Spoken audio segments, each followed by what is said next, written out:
അതിസുന്ദരം ഈ പ്രപഞ്ചം. ദൈവത്തെ മാറ്റി നിർത്തിക്കൊണ്ട് പ്രപഞ്ചത്തെയും അതിൻ്റെ ഉൽപ്പത്തിയെയും വിശദീകരിക്കാനാകുമോ?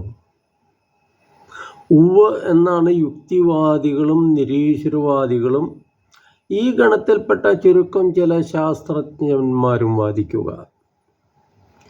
പറ്റില്ലെന്നാണ് ഭൂരിപക്ഷ അഭിപ്രായം. ഏതാണ് സത്യം?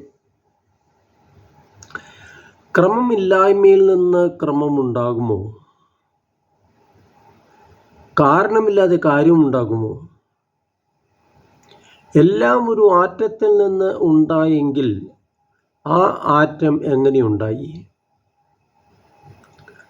തനിയെ അങ്ങനെ എന്തെങ്കിലും ഉണ്ടാകുമോ? സ്വയം പരിണാമ വിധേയമാകാനുള്ള ശക്തി ആദ്യ ആറ്റത്തിന് എങ്ങനെ ലഭിച്ചു? മനുഷ്യനിലും ജീവനുള്ള സമസ്ത വസ്തുക്കളിലും കൃത്യമായൊരു ക്രമം കാണപ്പെടുന്നില്ലേ? അതെങ്ങനെയുണ്ടായി? ഒരാളുടെ വിരലൊപ്പ് വേറൊരാളുടേതിൽ നിന്ന് വ്യത്യസ്തമാകുന്നത് എന്തുകൊണ്ടാണ്? ഓരോ സ്പീഷീസിലും സാമ്യവും വൈവിധ്യവും നിലനിൽക്കുന്നത് എന്തുകൊണ്ട്? പട്ടി എന്തുകൊണ്ട് പൂച്ചയെ പ്രസവിക്കുന്നില്ല? പ്രപഞ്ചത്തിൻ്റെ താളവും ലയവും എങ്ങനെയുണ്ടായി? ഓരോ ജീവിയുടെയും സൗന്ദര്യത്തിന് കാരണമെന്ത്?